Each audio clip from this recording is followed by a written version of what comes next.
그래서 속사람이 겉사람을 지배하는 삶의 모습, 성도의 모습이란 무엇인가를 이제 8장, 9장, 10장 쭉 이제 연결지어서 우리가 말씀을 살펴볼 수 있게 되는 것입니다.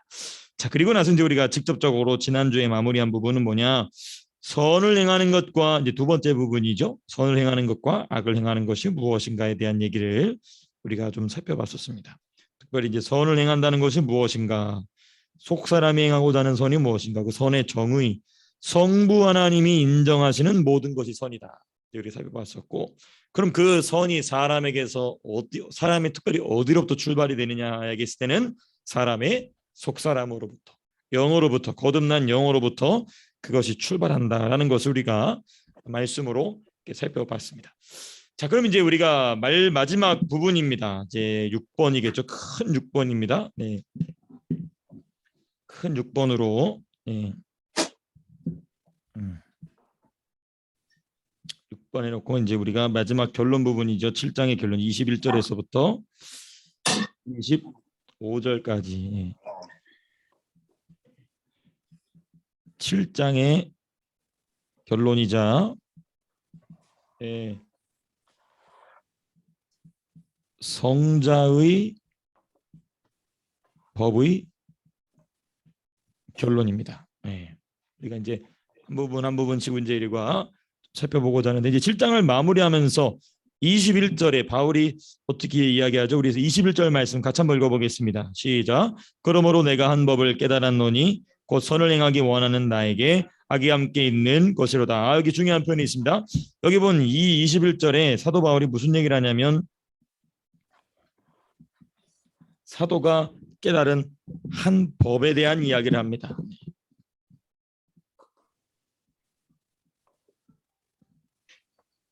바울이 깨달은 한 법, 이 한 법이란 무엇인가? 바로 그렇게 21절에 해석이 나와 있죠. 한 법이 무엇이냐면 선을 행하기를 원하는 나에게 악이 함께 있다. 선을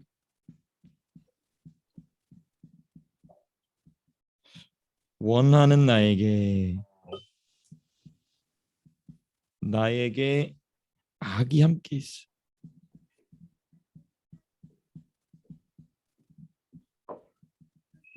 이게 지금 법으로 굳어져 있다 이 얘기를 하고 있어요. 그러니까 이 법은 법으로 대해야 되는 것이죠. 법칙은 법칙으로. 그래서 이제 우리가 지금 로마서를 영적 세계의 4대 법칙이라는 큰 주제 안에서 좀 살펴보고 있는데요. 그럼 이제 이 21절에 보게 되면, 그러므로 내가 한 법을 깨달았노니 곧 선을 행하기를 원하는 나에게 악이 함께 있는 것이로다. 그 상황을 이제 22절과 23절에서 다시 한번 또 풀어서 얘기합니다.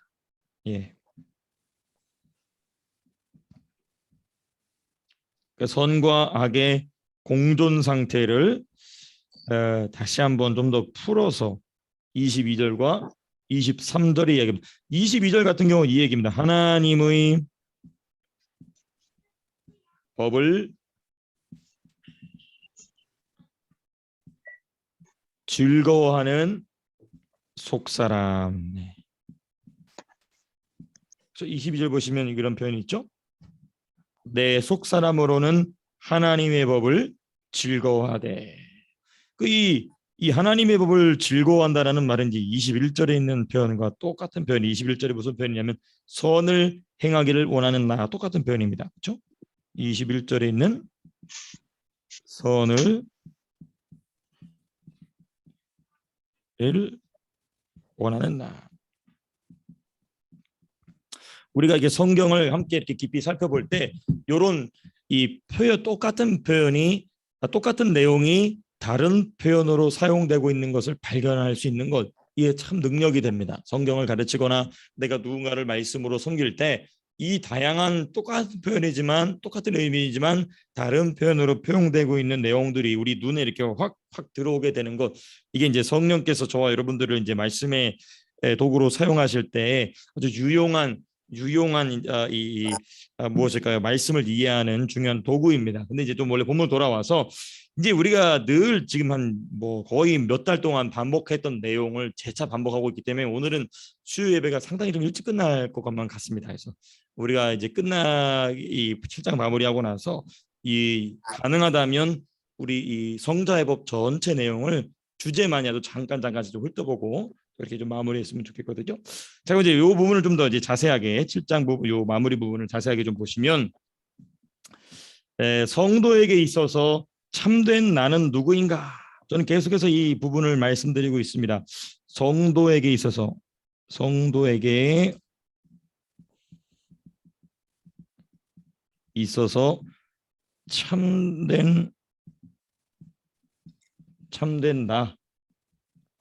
나는 속사람입니다. 속사람. 예. 속사람이다. 거듭난 영이다. 예. 물론 내 지각이나 내 육체도 내가 아니라는 건 아닙니다만은 바울이 여기서 얘기하고 있는 나라고 얘기할 때 나는 우리의 겉사람이나 육체를 지칭하지 않고 본인의 거듭난 영을 지칭해서 이야기하고 있음을 계속해서 이제 우리는 이야기하는 것이죠. 이 거듭난 영이 무엇의 출발점이냐면 바로 정체성, 그리고 사고 방식,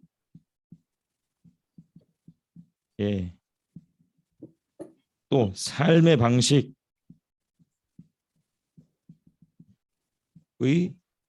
출발점입니다. 제가 이제 지난 월요일 날 우리 아이들과 제가 제 차를 몰아서 가보기에는 가장 멀리까지 가봤어요. 북쪽으로 뉴카슬 바로 밑에 지점까지 죽다 살아났는데 이제 애들하고 이제 내려오는데 이제 뭐 차를 거의 뭐 2시간 동안, 왜냐면 또 애들이 한 명 쉬마렵다 그러면은 또 그 다음 놈이 또 쉬마렵다 그러면 계속 써야 되는 거예요. 참 미치겠더라고요. 빨리 가서 5점을 두란 말이야 이제 그럼 이제 점점 내려오는 시간이 느려지는 겁니다. 그럼 이제 애들하고 이런저런 성경적인 얘기는 제가 깜짝 놀란 게 한 가지 뭐냐면요. 이 남자애들 2명이 벌써 종말론의 기본 구조를 다 알고 있더라고. 너 그거 어떻게 알았냐 물어보더니 자기가 다 개인적으로 리서치를 해봤다는 거예요. 이야, 너네 대단하다. 우리 어른들 말고 다른 어른들보다 훨씬 낫다 내가. 종말론을 벌써 제가 이제 쭉 이렇게 제가 얘기하니까 벌써 확 다 알고 있어요. 야, 얘네들은 벌써 됐다. 여기 이제 성령의 불만 내려오면 되겠구나. 이제 이러다가 제가 무슨 얘기를 지금 하려고 하냐면은 이제 이게 한 2시간 동안 애들하고 이제 가면서는 놀러 가느라고 이제 뭐 완전히 정신 팔려 있죠. 이제 그리고 이제 오면서는 하도 놀아서 이제 육체적인 이제 힘이 빠져 있는 상태니까 이제 자기 본정신으로 이제 평소에 궁금했던 걸 다 물어보는 거예요. 근데 민서가 물어봤나 서희가 물어봤나? 서희는 열심히 침 흘리며 차느라고 못 들었고 우리 민서가 물어봤던 것 같아요. 목사님 근데 강아지도 죽으면 천국을 가냐? 이제 이 얘기를 물어보는 거야. 강아지도 죽으면 천국을 가냐? 이제 이러면서 제가 이제 거꾸로 물어봤죠. 천국은 어떤 사람이 가는 곳이냐? 어떤 사람이 가냐? 이제 예수를 믿는 사람이 간다. 그렇죠? 예수를 믿는 사람. 그럼 강아지는 예수를 믿을 수 있냐? 강아지는 예수를 못 믿죠. 그러니까 이제 안다는 거예요. 그러면서 이제 제가 이제 아이들에게 그런 얘기를 해줬죠. 그 강아지와 사람이 또 동물과 사람이 다른 가장 결정적인 점은 뭐냐? 영이 있느냐 없느냐다. 영이 모든 사람의 감정과 이성과 모든 판단과 문화와 삶의 방식을 밀어내는 근원이다. 그게 이제 구원받지 못한 사람의 영이 됐든 구원받은 사람의 영이 됐든지 간에 모든 사람의 생각과 감정의 출발점은 영이다. 자, 그러면은 동물에게도 사람과 같은 감정이 있냐 없냐? 없다는 거예요. 감정이 있긴 있을 때 무엇에 대한 감정이냐 물어보니 본능에 관한 감정이 있을 뿐이죠. 본능에 대한 이성이 있을 뿐이죠. 개나 고양이나 짐승들이 가지고 있는 이성이나 감정을 사람과 같은 감정과 이성이라고 얘기하는 신학교가 지금 있습니다. 한국에 여러분들 유명한 신학교인데 제가 이미 다 많이 나왔어요. 장신대학교에서 그 참 신학교 교수들이 참 밥 먹고 할 짓이 없는 거예요. 무슨 논문을 썼느냐? 요즘에도 이제 이 사람들이 요즘 외로움을 많이 타고 있기 때문에 강아지들과 개와 함께 이 사랑의 교제를 나눌 수 있는 신학적 접근이 필요하다. 그래서 참 그런 사람들한테 교단 신학교에서 월급을 준다는 것 자체가 참 이게 참 미치고 환장할 노릇이죠. 그렇죠? 근데 이제 참 그래서 원래 그럼 돌아오게 되면은 그와 같이 이제 우리 아이들하고 그런 얘기를 하면서 오늘도 똑같습니다. 이 속사람 거듭난 영이 우리의 삶의 모든 정체성, 사고 방식, 삶의 방식의 출발점이다. 그러니까 그 대단한 그 장로교 신학교에서도 이 영과 혼과 육에 대한 얘기를 안 가르치니까 인간의 이성이나 동물의 이성이나 어느 정도 접합점이 있을 수 있다는 얘기를 신학교 교수가 그걸 논문으로 쓴다는 거예요. 참 제가 이 얘기를 하면 제가 성진이라서 죄송합니다만은 거기서 자라난 목회자 후보생들이 나와가지고 이제 목사가 되고 전도사가 되고 선교사가 되면 어떻게 이 교회가 될지 참으로 놀라운 일인데, 이와 같이 이 사람의 정체성, 사고방식, 삶의 방식의 출발점이 무엇이다? 영이다. 성경은 우리에게 분명히 이야기하고 있다. 로마서만 우리가 살펴보더라도 분명히 이 점을 우리에게 이야기하고 있다. 그러므로 제가 지난 주일에도 말씀드렸습니다마는 저도 그렇고 우리 성도님들도 그렇고 우리는 우리의 감정적 행복에 우리의 삶을 투자하는 것이 아니라 우리의 속사람의 행복에 저 여러분들의 인생을 투자할 수 있게 되기를 축복합니다. 그게 이제 유일하게 우리 인생에 남는 것입니다. 왜냐, 여기 이제 이 부분을 정돈한다면, 왜냐하면 하나님이 사람에게 관심을 두시는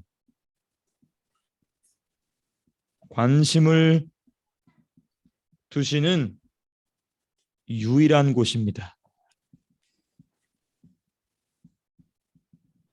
하나님이 사람의 관심을 두시는 유일한 것. 나는 너의 감정에 관심 없다. 나는 너의 이성적 판단에 관심이 없다. 그러나 너의 영혼에는 치대한 관심이 있다. 그래서 누굴 보내셨죠? 자기 아들을 십자가에 못 박아 죽이기까지 보내신 이유가 뭐냐? 우리 전인의 전인격적 구원을 위한 것이지만 그 전인격적 구원이 무엇으로부터 시작이 됩니까? 거듭난 영으로부터 시작이 된다는 것이죠. 하나님이 사람에게 관심을 두시는 유일한 곳. 자, 그럼 이제 우리는 여기서 퀘스천 마크를 하나 해보면 좋겠습니다. 무엇이냐? 우리의 관심사는 어디 있는가?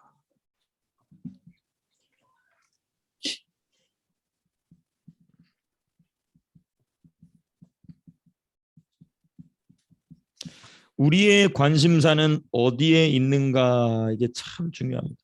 제가 이제 뭐 당장에 그럴 일은 없겠지만은 앞으로 이제 우리 교회의 중직자들 분들을 이제 또 세울 일이 위해서는 우리 한국 교회 보면은 모범이 되는 위대한 장로님들, 권사님들이 많습니다. 이제 그 중에 하나가 이제 제가 늘 얘기하는 이 한국에 나온 엘리야 박관준 장로님에 대한 글을 이렇게 보는데요.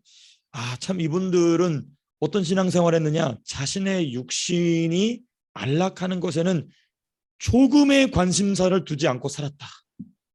참 그것이 이제 목사인 저부터도 참 부끄러운 일인데, 육신의 안락함을 위해서는 조금도 관심사를 두지. 그러니까 하나님이 구약에 말씀하시듯이 말씀하신 육성 음성을 들으면서, 그래서 무슨 일을 하시냐면 잘 아시는 우리 안희숙 권사님과 함께 어디로 가냐면 동경으로 갑니다. 일제시대 때 동경으로 가서 이 동경에 있는 그 제국 의회에 가서 뭐 하냐면은 일본어로 이 박관준 장로님이 너희 천황을 숨기는 우상 숭배를 회개하지 아니하면 하늘로부터 불이 내려와서 너희를 멸망시킬 것이다라는 얘기를 해요.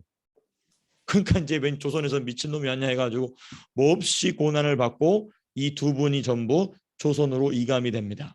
그리고 조선으로 이감이 돼서 어느 감옥에 같이 갇히게 되냐면은 주기철 목사님이 계신 감옥에 같이 갇히게 돼요. 그리고 주기철 목사님과 같은 날 같은 시간에 순교하십니다.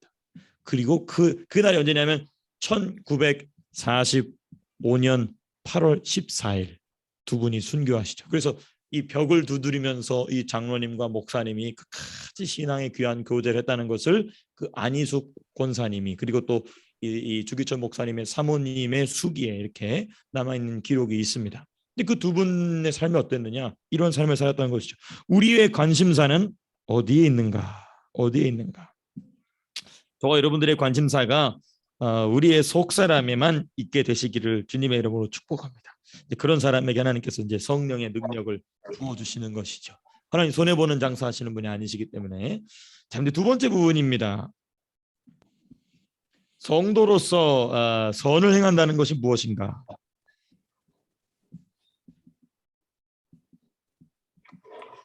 선을 행하는 것은 하나님의 법을 즐거워하는 것입니다. 하나님의 법을 즐거워한다. 예. 여기서 말하는 하나님의 법은 세상이 칭찬하는 도덕과는 다른 것입니다. 세상이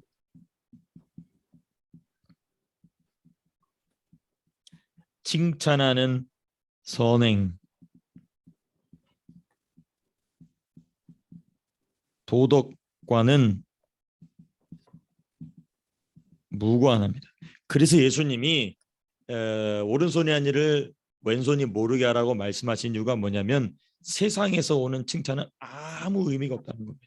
그러니까 우리가 이제 이 기독교가 참 제가 이 최근에 이제 이 제 선배 목사님들이나 1, 2년 선배 목사님들이죠. 아니면 제 동기 목사들이나 동기 전도사들 설교를 일부러 좀 쭉 찾아봤어요.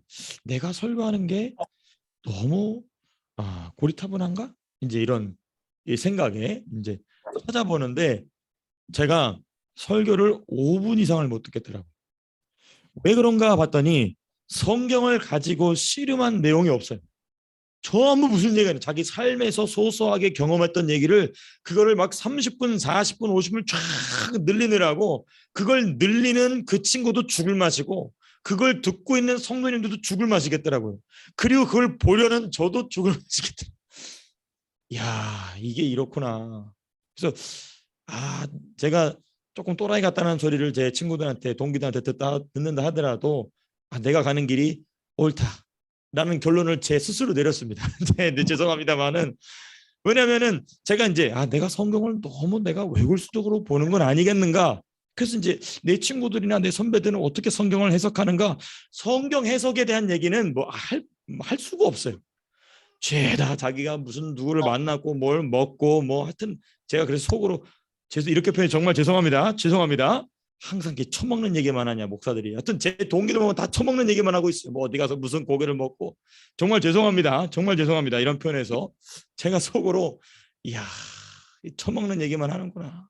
성경을 어떻게 먹었는지에 대한 얘기는 40분 50분 설교하는 중에 3, 4분 잠깐 성경에 대한 어떤 접근이 나오지 전혀 그거 씨름한 내용이 나오지 않는다는 것이죠. 왜 그럴까? 왜 그럴까?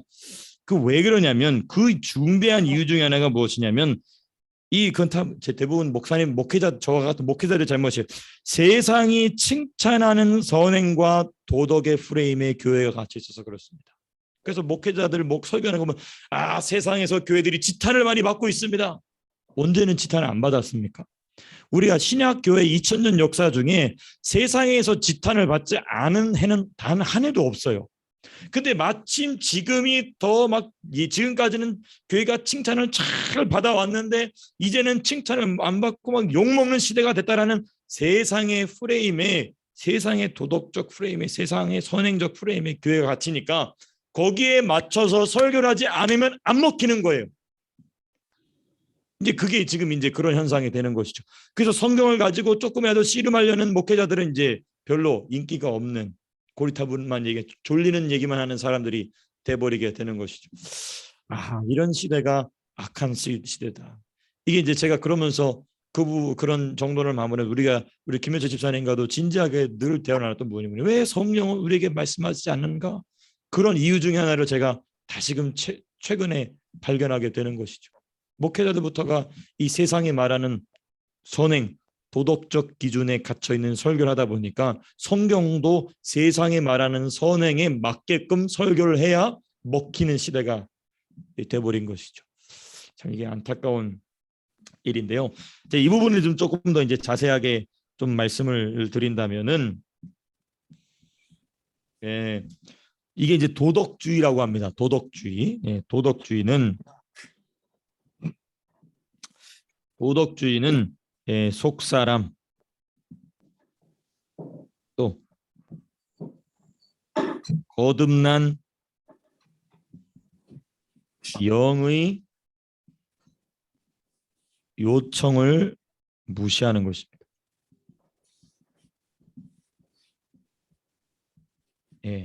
거듭난 속사람의 거듭난 영의 요청을 무시한다는 것이죠. 그럼 이건 어디로 또 전진이 되냐면 이제 요 부분과 연결이 되는 것입니다. 어느 부분이냐? 성도에게 있어서 성도로서 선을 행하는 것이 하나님의 법을 즐거워하는 것이지 않습니까? 이것과 연결이 되는 거예요. 도덕주의 곧 속사람 거듭난 영의 요청을 무시하게 되면 이 하나님의 법을 대하는 태도가 뒤틀어지게 되는 것입니다. 어떻게 뒤틀어지게 되느냐? 네. 하나님의 하나님의 법이 무엇입니까? 율법이라고도 얘기할 수 있습니다. 또는 또 성경이라고 할 수 있겠죠, 그렇죠? 네, 뭐 등 이렇게 네. 하나님 말씀이다, 뭐 이렇게 얘기할 수 있는 네. 하나님의 법을 지킬 때 뭐가 없냐면 즐거움이 없어집니다. 네, 즐거움 또는 기쁨 또는 만족 또 기쁨, 행복 뭐 등 이게 없어요. 하나님 말씀을 지키는 게 막 힘들어지는 것입니다. 아니 로마서에서는 분명히 얘기하지 않습니까? 내 속 사람이 무엇 지키기를 즐거워한다고요? 하나님의 법 지키기를 즐거워한다. 우리가 지난주 말씀드렸지만 그 시편의 다윗이나 시편의 기자들 고백에 보면 내가 주야로 우리 주님의 여호와의 율법을 묵상함이 기쁘다. 내가 그 율법을 행할 수 있음이 즐겁다. 행복하다는 얘기를 어디서 하냐면 그 엔게디 굴 속에서 하는 것입니다. 근데 우리는 엔게디 굴 속이 아니고 무엇입니까? 얼마든지라도 우리 육신의 안락함을 누리고 있는 중에서도 하나님의 법 지키는 것이 너무나 힘든 일이 되는 것입니다. 너무나 힘든 일이 되다 보니까 이 즐거움이 없다 보니까 뭐가 남냐? 뭐 어떻게 되냐면 이제 뭐가 되냐면 형식, 외식, 또 이 동양 사람들, 특별히 한국 사람들의 체면, 이것만 남아서 교회 가는 겁니다. 이게 지난 제가 새벽에 말씀드렸던 무엇입니까? 사람의 전통이죠. 예. 그러니까 교회 가는 게 정말 내가 기쁨으로 즐거워서 오늘 무슨 말씀을 들을까? 또 내가 오늘도 찬양 가운데, 기도 가운데, 말씀 가운데, 이 드리는 예배 가운데 무슨 말씀을 깨달을 수 있을까라는 궁금함으로 교회 오는 게 아니고 내가 암흑의 직분자이기 때문에 가서 앉아 있는 거예요. 제가 너무 톡 꺼놔서 이게 죄송합니다만은 네, 우리 교회는 그런 분들이 없기 때문에 우리 줌으로 들어오신 분들은 그런 분들이 아니시기 때문에 제가 편하게 말씀드리는 겁니다. 그런 분이 계시면 이제 마음이 상하니까 제가 이제 그렇게 말씀 못 드리겠죠. 그렇죠? 예, 그런 분이 없으시기 때문에 톡 까놓고 얘기하면 그런 거예요. 형식 때문에 가는 겁니다. 늘 교회를 다녀왔기 때문에 시계추 왔다 갔다 하듯이 그냥 교회를 왔다 갔다 했기 때문에 또 그게 하나의 기독교의 날은 의식화가 된 거예요. 의식화. 하나의 그냥 종교 의식화, 종교 행사화 된 겁니다. 그러니까 예배당 딱 나가면은 뭐 세상 사람이나 나나 별반 차이 없는 오직 구속한 주만 보이는 게 아니라 오직 나만 보이도록 되는 것이죠. 네, 세상과 나는 간 곳이 없고, 그러니까 주님과 말씀은 간 곳 없고 세상과 나만 보이도다가 되는 그렇게 되는 것이죠. 우리 스승님들 항상 말씀하시는 게 뭐냐면 세상과 나는 간 곳이 없고 구속한 주만 보여야 되는데 예배를 마치고 나가면은 주님과 말씀은 간 곳이 없고 나와 세상만 보이도다 이렇게 된다는 것입니다. 그 왜 그러냐? 우리가 예수를 믿을 때 형식화되고 의식화되고 체면화된 거예요. 체면화되는 거. 저는 이런 점에서 우리 교회 성도님들을 너무나 존경합니다. 체면을 버리지 않으면 이 자리에 올 수가 없어요.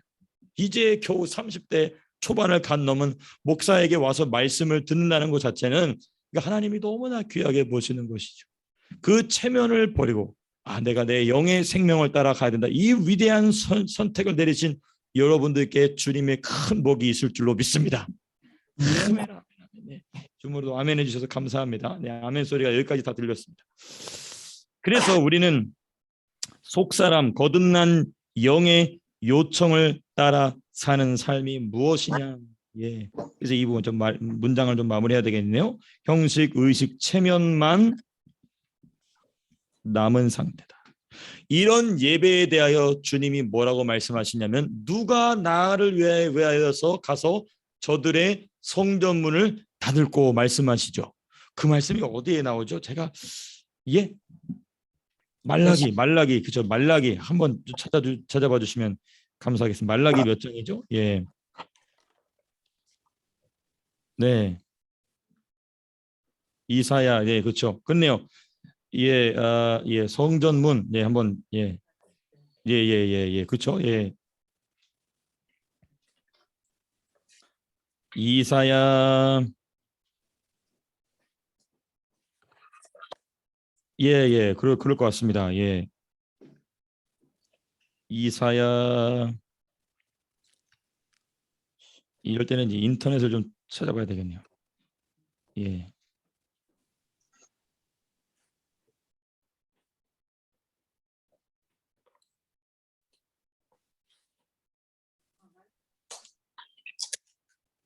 네, 말라기 1장 10절, 네, 우리 말라기서 한번 찾아보겠습니다. 말라기서 1장 10절 말씀, 네, 1장 10절 말씀. 우리 같이 한번 읽어보겠습니다. 시작. 만군의 여호와가 이르노라 너희가 내 제단 위에 헛되이 불사르지 못하게 하기 위하여 너희 중에 성전문을 다스릴 자가 있었으면 좋겠도다. 내가 너희를 기뻐하지 아니하며 너희가 손으로 드리는 것을 받지도 아니하리라. 참, 예, 그리고 나서 11절 참 재밌는 말씀이 있습니다. 우리 11절도 한번 읽어보겠습니다. 시작. 만군의 여호와가 이르노라 해 뜨는 곳에서부터 해 지는 곳까지 이방 민족 중에서 내 이름이 크게 될 것이라 각 처에서 내 이름을 위하여 분향하며 깨끗한 제물을 드리리니 이는 내 이름이 이방 민족 중에서 크게 될 것임이니라. 그래서 우리가 지금 이렇게 예배를 드릴 수 있는 것이죠. 이스라엘 백성이 예배를 개떡같이 드렸기 때문에 우리가 이렇게 참떡처럼, 예? 참되게 예배를 하나님께 드릴 수 있게 된 것입니다. 그러나 우리는 사도 바울의 경고를 무시해서는 안 됩니다. 참 감람나무 가지도 아끼지 아니하고 버리셨거늘 돌 감람나무에서 접붙임 받은 너희는 어찌하겠느냐라는 얘기가 이제 로마서에 나오죠. 예, 로마서에 나옵니다. 예, 로마서 11장에 나오게 됩니다.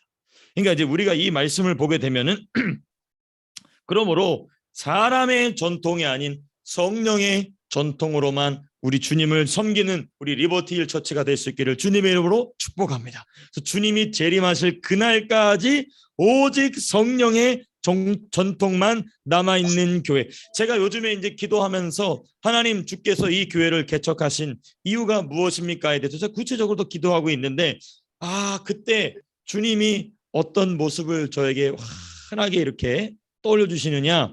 제가 고등학교 2학년 때 제가 성령 세례는 중학교 때 받았거든요. 근데 이제 고등학교 1학년, 2학년 그때 우리 교회가 아버님 목회하시는 교회가 작아서 중고등부가 형성되지 못했기 때문에 저 혼자 인천까지 혼자서 이 버스를 타고 중고등부 수련회에 참석했어요. 근데 그 자리에서 사명을 받을 때에 불이 제 심령을 강타하면서 막 정신이 없었죠. 막 이제 막 그 강대상이 3층인데 막 굴러 떨어져 가지고 막 이제 막 미친놈처럼 막 이제 거기 막 떼굴떼굴 구르면서 그때 하나님이 주셨던 말씀, 너 다음 세대를 이을 자요라는 말씀을 제 안에서 다시금 일으켜 주시더라고요. 그럼 다음 세대를 이은다는 말이 무엇인가? 그냥 단순히 이 세대들만 잘 아니에요.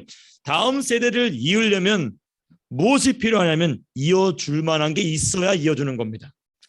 다시 말씀드립니다. 다음 세대에게 잇는다는 말은 제가 이제 우리 이 호주에 이렇게 이민사회 이민교회 와 보니까 뭐 다음 세대에 대한 얘기는 많이 해요. 근데 제가 우리 교회는 그런 분들이 없기 때문에 또 편하게 말씀드립니다. 아니 다음 세대에게 물려줄 것도 없으면서 다음 세대에게 뭐 이 개성이 중요하다는 얘기를 뭐 주구장창 떠들어도 됩니다. 다음 세대에게 정말 물려줄 게 있으면 정말 이 시드니에 있는 한인 2세가 이렇게 됐을까요? 그렇지 않았겠죠. 그러니까 다음 세대를 잇는다는 말은 뭐냐? 다음 세대에게 이을 만한 것을 먼저 열매를 맺게 해야 된다는 것입니다. 우리 교회가 그런 사역을 해야 될 줄로 믿습니다. 그래서 우리가 우리 아이들에게 물려줘야 될 것이 무엇인가를 만들어 놓은 교회, 그 교회가 다음 세대를 잇게 된다는 것입니다. 이게 지금 제가 이 교회를 개척하면서 주께서 왜 이 교회를 개척하게 하셨는가에 대한 주님이 서서히 그림을 저와 여러분들에게 보여주고 계시는데 이 일에 우리가 주님의 시선을 놓치지 않고 주님이 원하시는 방향대로 이 교회를 세워가는 저와 여러분 될 수 있기를 주님의 이름으로 축복합니다. 이게 바로 사람의 전통이 아닌 성령의 전통으로 교회를 세워나가는 성도들에게 주시는 축복이다. 우리가 좀 이렇게 살펴볼 수 있겠습니다. 자, 그러면 우리 두 번째 23절의 말씀입니다. 23절 보시게 되면은 이 23절은 무슨 말씀을 이야기하고 있습니까? 마음의 법과 이성은 내 지체 속에서 다른 한 법이 내 마음의 법과 싸운다 이렇게 얘기하고 있어요. 마음의 법과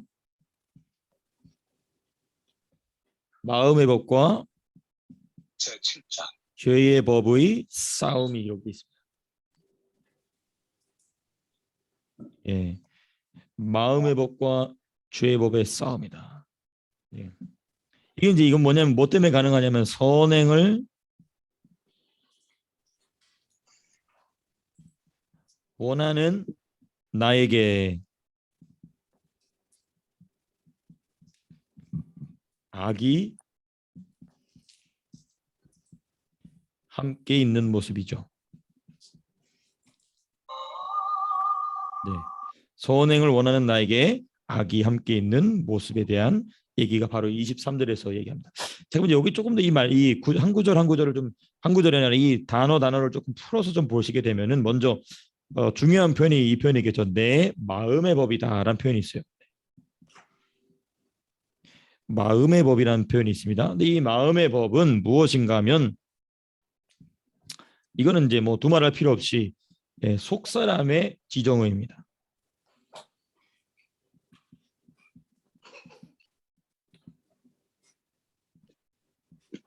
예, 속 사람의 지정. 이게 뭐냐면 지성,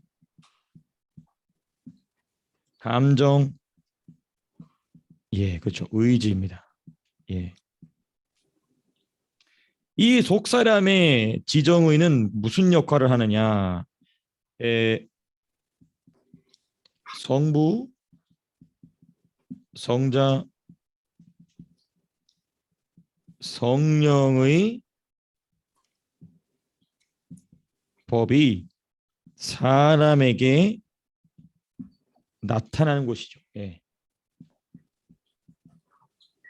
나는 첫 번째 지점, 예, 첫 지점, 예. 그러니까 이제 여기서 우리는 뭘 발견하게 되냐면, 그러니까 이 속 사람의 지정의의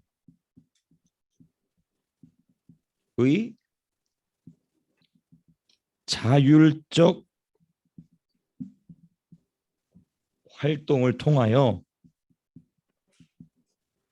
누가 드러나시느냐? 삼위일체 하나님의 법이 드러나는 것입니다. 예.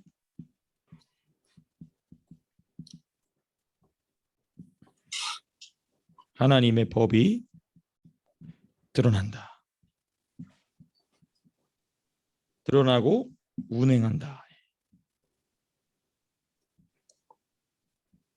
이게 참 기가 막힌 일입니다. 온 천지 만물을 지으신 창조주 삼위일체 하나님이 불과 지옥으로 갈 수밖에 없는 거듭난 지옥으로 갈 수밖에 없는 사람이 구원받은 것 그거 하나 때문에 그 속 사람에서 누가 드러나냐면 온 우주와 지옥과 천국을 주관하시는 성삼위 하나님이 드러나게 된다는 거죠. 이게 기가 막힌 기적인 것입니다. 천사도 너무나 부러워하는 부분이 바로 이런 것이죠. 자, 그럼 이제 이 속 사람의 지정의의 자율적 활동이란 말에 좀 우리가 오해가 있어서는 안 됩니다. 이 부분에 여기서 이제 우리가 중요한 건 늘 제가 얘기하는 건 뭐냐? 속 사람은 언제나 누구와 동역하느냐? 성령과 동역한다. 예.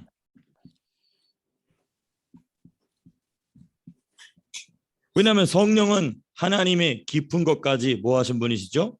통달하신 분이시기 때문에.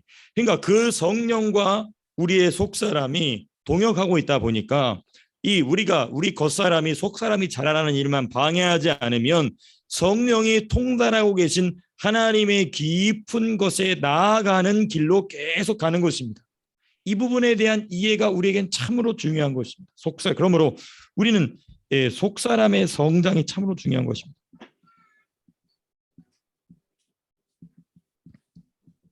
그래서 제가 지난번에 이런 표현으로 좀 말씀드렸던 것이 기억이 나실지 모르시겠는데요. 네.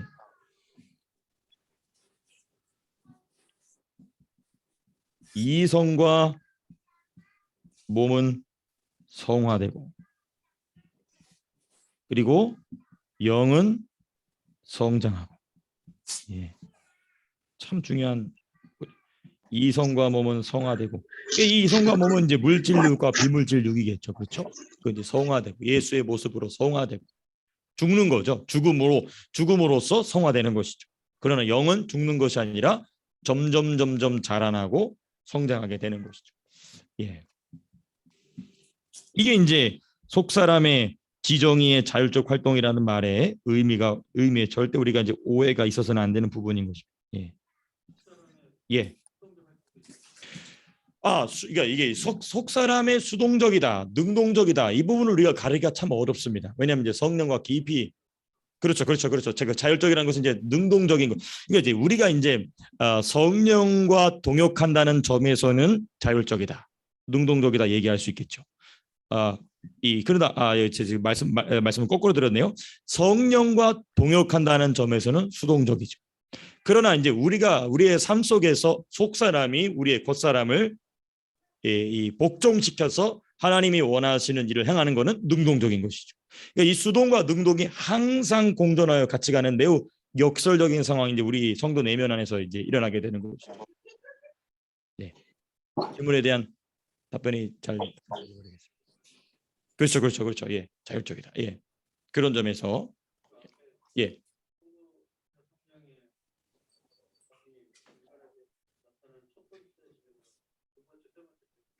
그렇죠. 아주 굉장히 날카로운 말. 그게 지금 우리 집사님 말씀하신 게 바로 성령 충만의 아주 중요한 원리입니다. 두 번째, 세 번째 지점이 어디냐? 우리의 혼이겠죠. 우리의 영에 나타난 성자, 성부, 성령의 법이 이제는 죄의 법에 다스림 받고 있고 죄에게 계속해서 공간을 내주고 있는 우리 혼에 있는 그 모든 죄의 법을 쫓아내고 그 혼에서조차 성부, 성자, 성령의 법이 나타나게 하죠. 그렇죠. 이게 바로 성령 충만의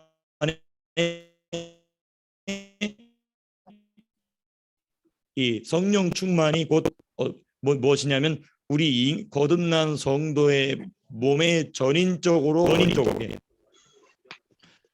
성령의 능력으로 그렇죠. 성령의 능력으로 그렇죠. 그렇죠. 성령의 능력을 한다는 것이죠. 예. 그렇죠. 이제 어떻게 보면 완력이 되겠죠. 내 육체는 싫은데 그렇죠. 내 그 육체는 싫은데 성령이 주신 그러니까 싫어하는 거를 죽여야 되는 겁니다. 싫어야 되는 그것을 이제 십자가로 처리하고 죽이고 그 복종시켜서 주님의 일을 감당하게 한다는 것이죠. 이게 바로 성령 충만입니다. 예. 가치가 그렇죠. 그게 항상 같이 가야 되는 겁니다. 왜냐하면 수동적으로는 사람이 죽을 수 없거든요. 왜냐하면 예수님도 어떻게 십자가 지셨죠? 수동적으로 십자가 지신 게 아니라 자기가 십자가를 지시겠다고 자청하셨죠. 이런 부분들이 이제 우리가 우리의 삶 속에서도 우리의 자아가 파쇄되는 깨지는 그런 부분들에 대한 것이죠. 그러니까 이제 이게 이제 어디까지 나타나게 되냐면 이제 우리 집사님께서 질문해 주신 대로 그 육체까지 나타나는 현상 중에 하나가 바로 은사의 나타남입니다. 그러니까 은사라는 것이 성령이 주시는 신령한 영적인 것이지만은 방언이라는 것이 무엇으로 나옵니까? 내 입술로 나오는 것이거든요. 내 육체에서 방언이 나오는 겁니다. 그렇죠? 내 영어로부터 시작이 되어서 내 혼에서는 이해가 안 되지만 내 육체로 방언이 나오는 겁니다. 이게 이제 그러니까 이게 바로 성령 충만이라는 것이 그러니까 이게 성령 충만이라는 거 막 은사 블로블로 하는 것에 있어서 지금까지는 이렇게 성경적인 이해가 조금 설명이 부족했기 때문에 좀 성령 충만이나 은사에 대해서 얘기하면 조금 너무 이렇게 가볍게 취급받는 그런 경향이 없지 않아 상당히 강하게 있었는데 이제는 좀 이제 말씀을 가지고 성령 충만이 이런 것이구나. 왜 성령의 은사가 나타나야 되는 이런 부분들이 이제 성경적으로 좀 깊이 있게 좀 해설될 필요가 있는 것이죠. 근데 그런 점이 있어 제가 이번 돌아오는 주일에도 술 취하지 말라는 얘기를 좀 설교해 드리는데 그거는 좀 뒤로 좀 미뤄도 크게 뭐 문제될 부분이 없고 이 성령의 나타나심, 성령의 일하심, 성령의 은사에 관한 부분을 좀 돌아오는 주일에도 좀 추가적으로 좀 말씀을 좀 상고하고자 합니다. 그렇죠. 그게 바로 성령 충만입니다. 성령 충만이 바로 네.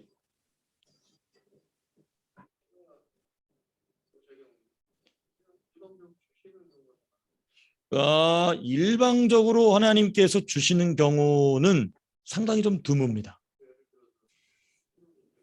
네네네. 네네네. 그렇죠. 예, 예, 맞아요. 성령께서 강권적으로 그렇게 일하시는 경우도 있죠. 예를 들면 이런, 그러나 하지만 우리는 여전히 거기에서 우리는 뭘 발견하게 되면은 성령 집회를 참석하는 능동적 결정을 한 거죠. 그렇죠? 그 집회에 가는.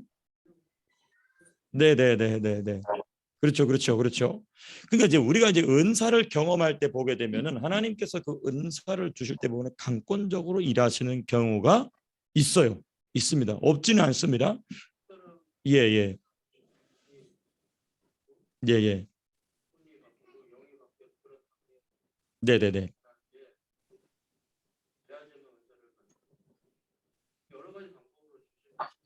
그러니까 이제 원리는 제가 지금 드린 말씀이 그대로 유지가 됩니다. 그대로 유지가 되는데 우리는 뭘 발견하게 되냐면 우리가 속 사람의 요청이나 요구 사항을 우리가 잘 받아들이지 못하거나 또는 듣지 못하는 경우가 참 많아요. 그렇죠?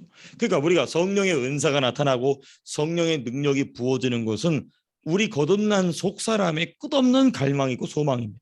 그렇죠? 근데 이제 우리가 이제 그것을 아느냐 모르냐 이제 오늘 우리가 이 로마서 7장을 마무리하면서도 바울이 뭘 얘기하냐면은 내가 이와 같은 영적인 싸움이 일어나는 것을 본다라고 얘기하거든요. 그러니까 이제 여기서 이런 차이점이 있는 것이죠. 내가 미처 내 속사람, 내 영의 요청이나 요구를 모르는 경우도 많다는 것이죠. 그죠? 그런 경우에 있어서는 내가 내 이성적 의지로 전혀 감지하지 못했으나 내 영의 갈망을 아시는 성령께서 은사를 주시는 것이죠. 또 성령의 어떤 은혜를 체험하게 하시는 것이죠. 그러나 이제 우리가 일반적인 또 보편적인 성경의 우리가 사례를 보게 되면 보편적인 경우를 보게 되면은 반드시 무엇이 필요하냐면 의지적인 결단에 의한 기도가 없이는 이런 일이 일어나지 않는다는 것이 사도행전의 대부분의 기록이죠. 사도행전의 대부분의 기록인 것이죠. 그래서 이제 이런 경우가 있어요.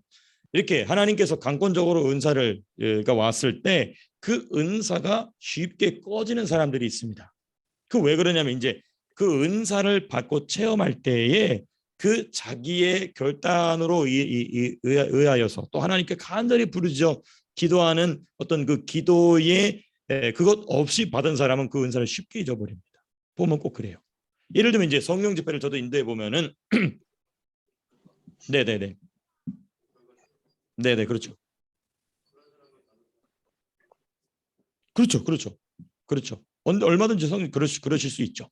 그러나 그런 경우는 많지 않다. 많지 않고 아주 특별한 경우에 하나님이 그 사람을 향한 어떤 기대하시는 바가 있을 때는 꼭 그렇게 하시는 경우가 있으세요. 예를 들면 한국에 보게 되면요.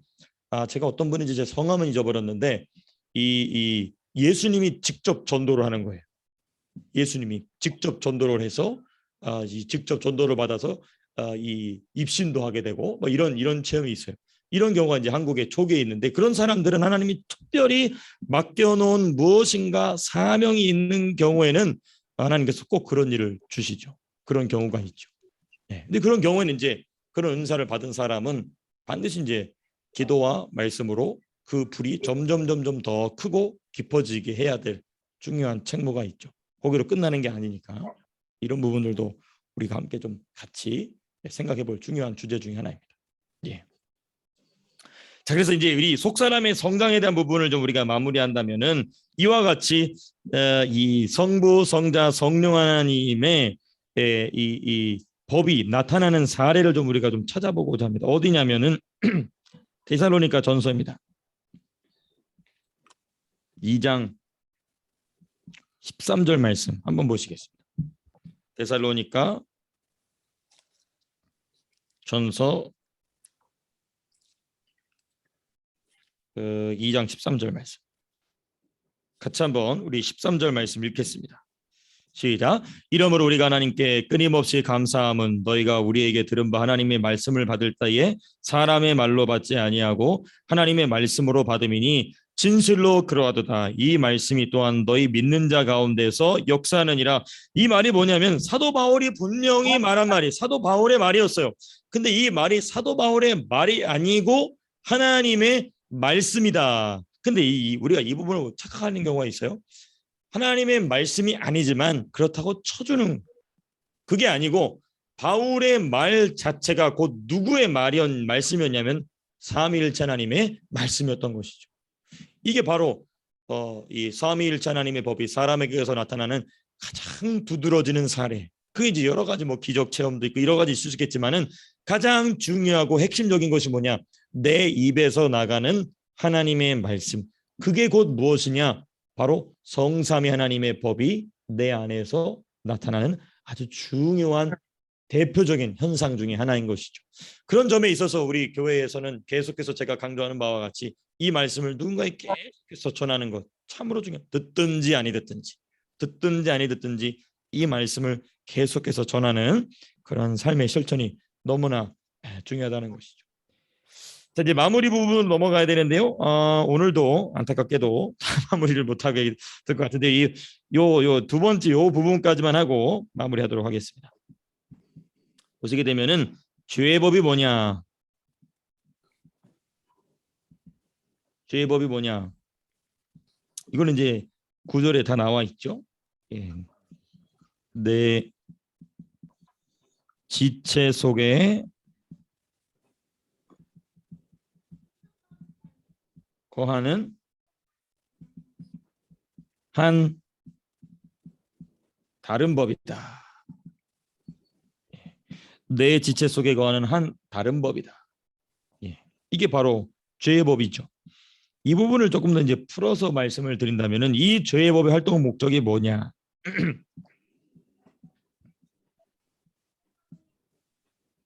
죄의 법의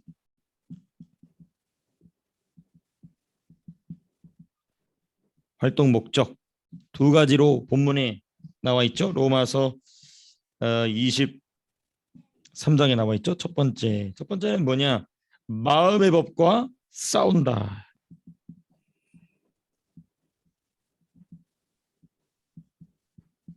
과 싸움을 일으킨다. 죄의 법이 왜 활동하느냐? 마음의 법대로 곧 그 속사람이 성령과 동역하는 대로 일하지 못하도록 싸움을 건다는 거예요. 그다음 두 번째, 그러므로 23절 마지막에 보니까 뭐라고 되어 있습니까? 나를 사로잡는 것을 보는도다. 예.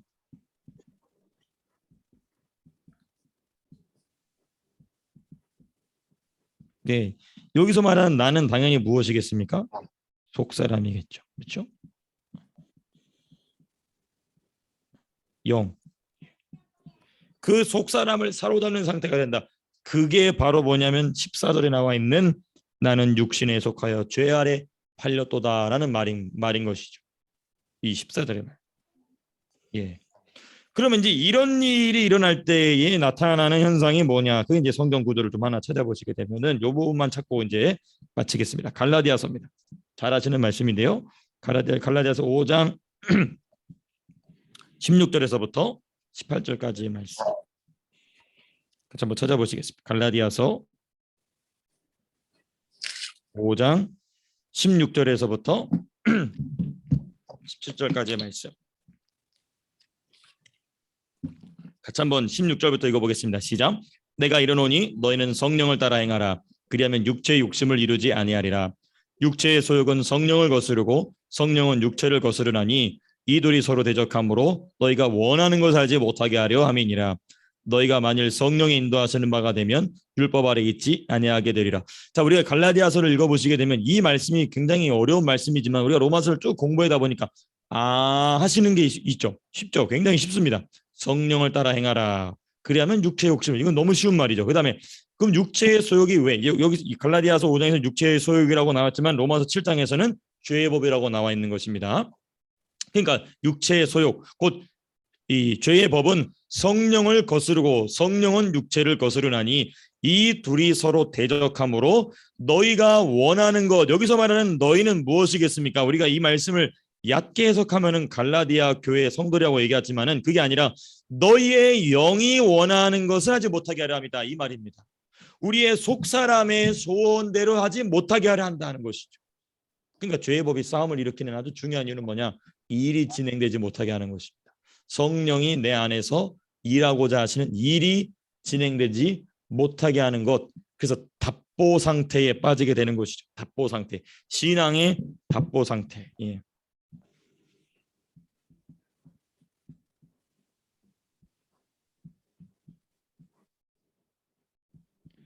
이 답보 상태가 길어지게 되면 어디로 빠지게 되냐? 신앙의 영적 침체가 찾아옵니다. 아유, 그게 다 그거고 다 이게 그거고 다 아는 거야. 뭐 아유 뭐 이렇게 11조 내고 주일 예배만 잘 이렇게 돼 버리는 것이죠. 그냥 매너리즘에 빠지는 것이죠. 그렇죠. 네. 노미널 크리스찬 되는 것이죠. 명목상의 그리스도인이 되는 것이죠. 그래서 저와 여러분들은 이 말씀을 통하여서 신앙의 답보 상태가 아니라 날마다 신앙의 진보 상태가 있게 되길 바랍니다. 날마다 한 걸음씩 나가는 거예요. 느리고 빠른 거 상관없습니다. 늘 한 걸음씩 한 걸음씩 신앙의 진보. 그래서 영적인 침체가 아니라 영적인 활기가 도는, 신앙의 영적 활기가 도는, 영적인 다이내믹이 일어나는 것이죠. 그러한 역사가 저 여러분들 가운데 가득하게 되시기를 축복합니다. 제가 요즘 들어 자꾸 이 주일 설교도 그렇고 수요 설교도 그렇고 새벽 설교도 그렇고 자꾸 타임을 오버합니다. 죄송합니다. 그래서 우리가 오늘 여기까지 하도록 하고 마치도록 하겠습니다. 제가 기도하고 마치겠습니다. 함께 제가 기도하겠습니다.